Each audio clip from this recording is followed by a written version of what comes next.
You have garnered numerous academic honors, including a Colin Powell Fellowship, a Mellon Mays Fellowship to conduct research on the significance of poetry in the Yemeni tribes, a Josh and Judy Weston Fellow, and a first-place winner in the IPPES, which is a journalism award for New York Ethnic and Community Press.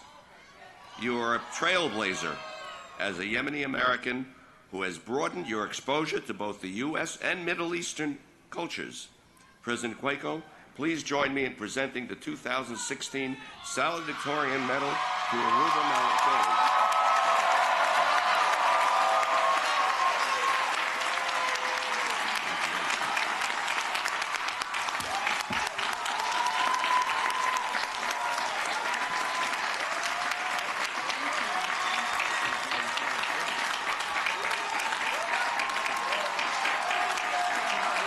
Thank you.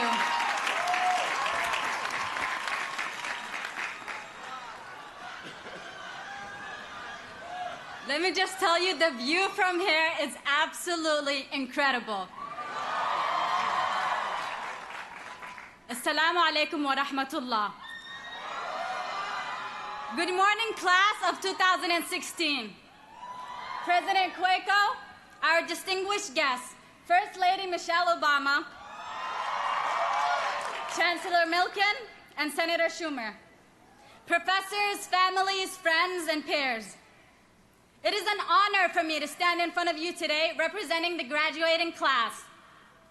And on behalf of all of us, I would like to take this opportunity to thank everyone for coming out here to celebrate. But honestly, this is probably the easiest thing that you have done for us. So we'll go ahead and thank you for all your support, encouragement, and at times, simply your presence throughout this entire journey. Your presence in our lives and your support is what made this day possible. So thank you.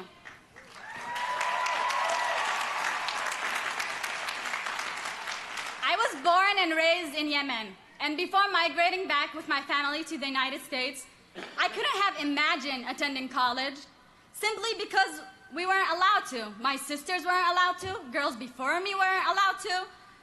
So that was the case. Yes, I have been a nerd since I was a little girl, but honestly, I was a nerd that knew her limits and accepted them.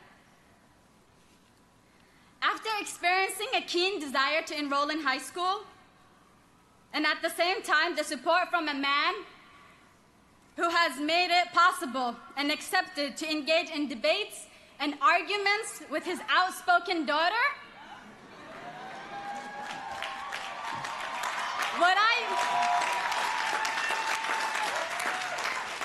what I used to see as endless walls, they just became obstacles that I needed to either learn how to break down or learn how to climb.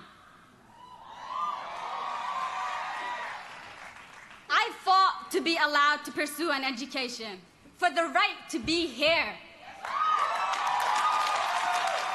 As I am sure all of you standing in front of me today fought for the same thing. We earned the right to be here. My personal story I get to share with you today. I personally fought and broke a tribal tradition that destined girls in the Beni Mansour family of Yemen to the University of Kitchen rather than a proper education. I can laugh now as I remember that while my high school friends were worried about what to wear to prom and who to ask, I went through sleepless nights figuring out a blueprint for the next day's debates and arguments with my dad. At times, I cried myself to sleep after hearing from the people that were most close to me what college will do to me. It will ruin me, strip me out of my identity, my religion, my tradition. Basically, it would corrupt me. My first year in college, my aunts feared that their daughters would associate with me because, and I quote, I had no life. I attended weddings and family gatherings, still unmarried, no kids, tugging at my knees, yet they saw that I was happy. And that wasn't the norm. This wasn't the norm. This wasn't this was a change to a system that has been in place for generations. A system that wouldn't have changed without a desire and passion to keep pushing, without the support of my father, who had heard it all, from his siblings to the rest of the village, about my corruption, and how one day I would reduce his name and the families into ruin. He stood up for me, did not lock me up, did not shut me off, did not send me back.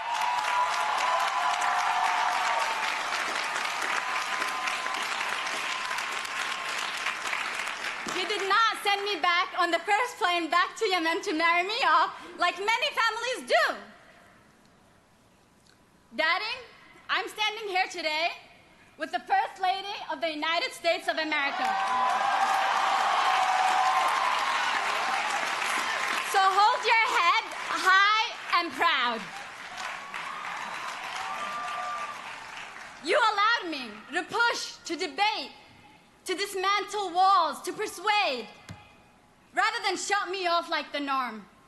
You made me into the woman I am today.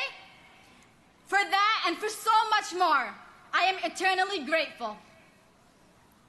I have come to realize that success is not just me standing here in front of you today as a woman who broke a tribal tradition. Success is me standing in front of you today knowing that I took this journey with the people that matter the most to me, with my family, with my community. Success is knowing that I paved the road for a generation of girls to follow in my footsteps.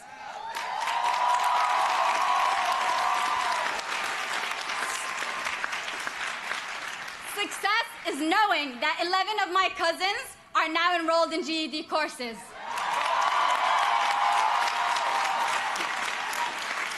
That Muna and Fatin are graduating in the end of the month from high school. That Da and Besma are registering for college. Success is knowing that as I advance in my academic, professional, and personal life, I do so with the community I belong to. That our thoughts, our conversations, and our view of the world grew and changed and was influenced by my journey.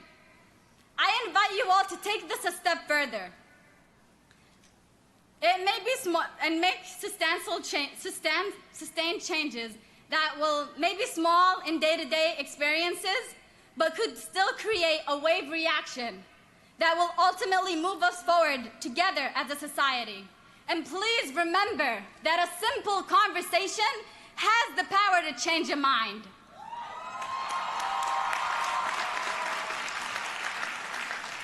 I stand here today empowered by the opportunities that I got at CCNY. Memories of struggling yet enjoying intense academic conversation with my Mellon Mays fellows. Policy analysis with my Colin Powell fellows. And the determination to seek education, elevation, and knowledge with my Sikh peers. But most importantly, I look at all of you standing in front of me today, and I am reassured that no, we do not need walls, we do not need bans against anti-Muslim or bans against any religious or ethnic groups.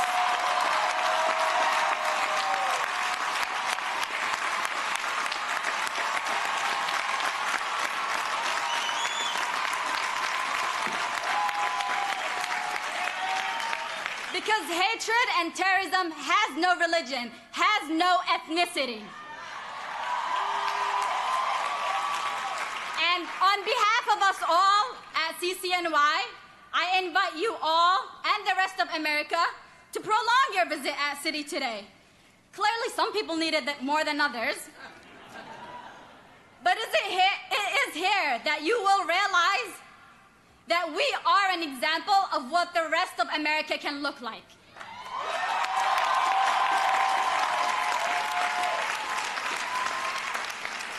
Before I end, I would like to say a few words in Arabic to my mother, who does not understand English, yet managed to attend events and conferences to support me. At times even missing when my name was called because of the way it was pronounced. So shout out to my sisters for giving her the heads up when to clap. And who absolutely hasn't understood a word of my speech today, but I have no doubt that if you find her in the audience, her eyes are filled with tears and yet there's a smile on her face. والدتي الغالية، كلمة شكراً لا تكفي لما قدمتيه لي ولأخوتي، ونحن نسعى لصنع حياة أفضل لنا ولأولادنا. سهرك وتعبك وحبك ليس إلا جزء مما جعل الله عز وجل يجعل الجنة تحت قدميك. أسأل الله أن يدومك لنا حباً وعطفاً وسنداً ويسكنك فسيح جناته. شكراً لك.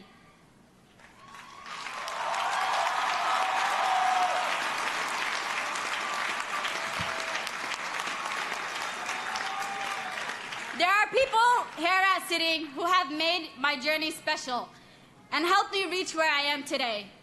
A few of them where I cannot give this speech without mentioning them by name. Thank you to Professor Bessie, Professor Kamal, Professor John, Dr. Brownlee, Dr. Zeballos, my supervisor, Yoko from the Cohen Library, the amazing faculty and staff of the English, History, Foreign Languages, and Sikh departments. A special thanks to my family here today, my friends, and of course, all of you graduating today. Class of 2016, congratulations to us all, and thank you.